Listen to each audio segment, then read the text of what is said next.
Yo, it's 1969, Tehran, Iran. Afshin is born, he's healthy, his parents happy. Mom's conservative, devout and from a Muslim family. Dad is quite the opposite, I tell you, you'll understand me. Communist to that neck of woods at that time, ain't no place to be. Brothers incarcerated, taken in by state police. Despite this context, home is a happy place. Open dialogue, he questioned everything, just innate. A young artistic soul with passion for it like his papa. Be whatever you want, son, no one will ever harm you. At 10 years old, revolution begins. They move away from Ahwaz, refugees in the wind. Times are changing, shifting like a northern breeze. Borders ain't safe no more, but Papa stays to oversee the business. Cause money waits for no war and no man. Feeding your children though, that's the only program. Time flickers by in that manner that it usually does. War is knocking on their doorsteps now, so open up. Iraq invades Iran, the future's being carved out. Ash goes to uni, not applicable for army draft now. Papa breathes relief for his eldest son. No child of mine is dying, not from no one's gun. And through the madness and the fever of the escalation, there's his family, always there, always waiting.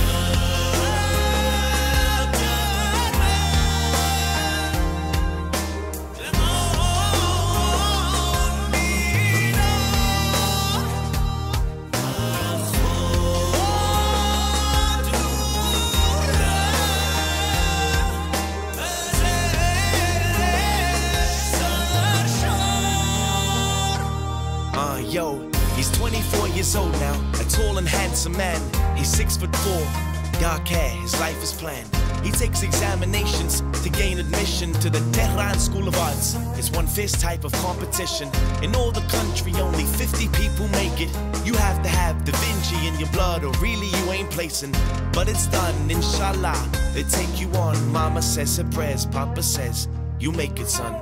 Now in the country, the mullahs have taken hold. No intersex public congregation, it breaks the code. No dancing or music, no public amusement. Khomeini is watching now, every sound and every movement. But youth is youth, the young will do like the young will do. Party at a friend's house, and Afshin's coming too. The night is young, the music's flowing, and so's the wine. This ain't no Project X, but they're having fun, it's summertime. In-storm police, guns drawn, eyes wild. Music stops, the panic sets, it's lights out. Ash and a couple others scramble to the roof to hide from the police, there's nothing left to do. Fate picks her moments with vulgarity and callous fingers, stealing destinies with disregard for who she injures. A breeze swings in at the moment that police do too. They rush to Afshin trying to jump across another roof.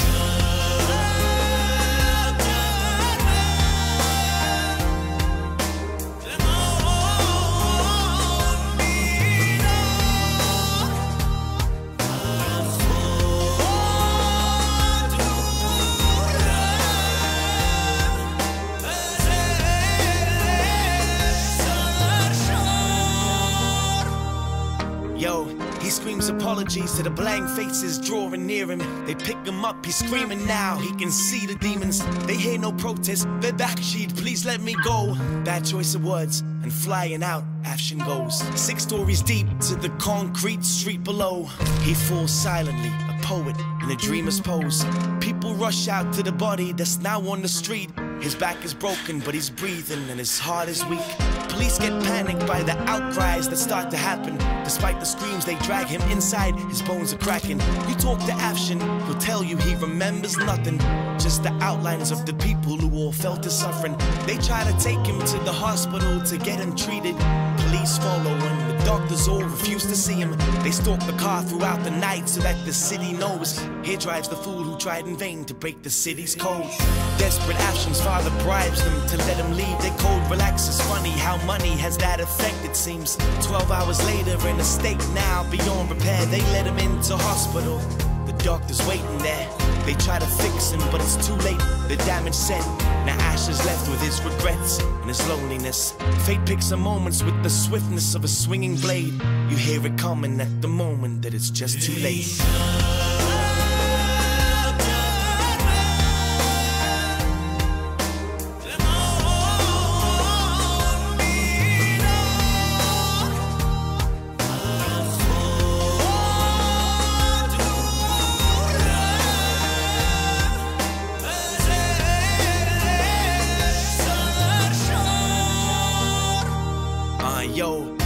days in hospital, bedridden for 2 years.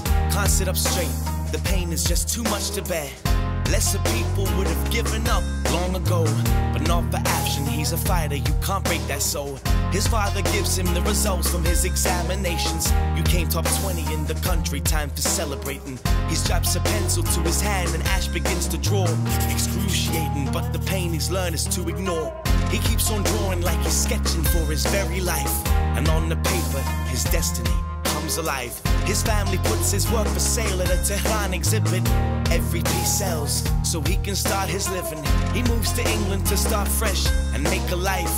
He finds the love of a good woman, he makes his wife. He paints to this day with a brush strapped to his fingers. It's well beyond me how he does this, but I see his genius. You draw your morals from the story, cause I'm out of breath.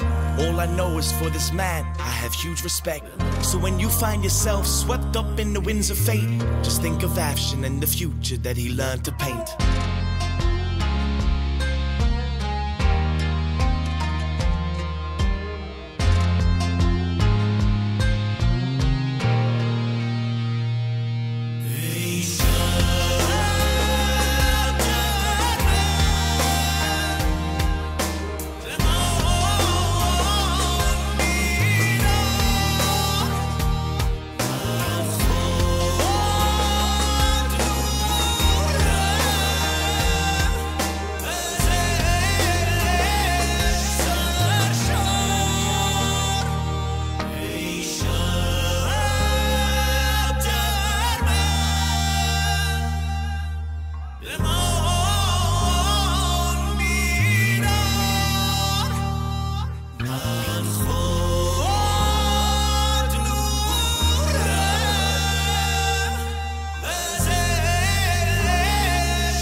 من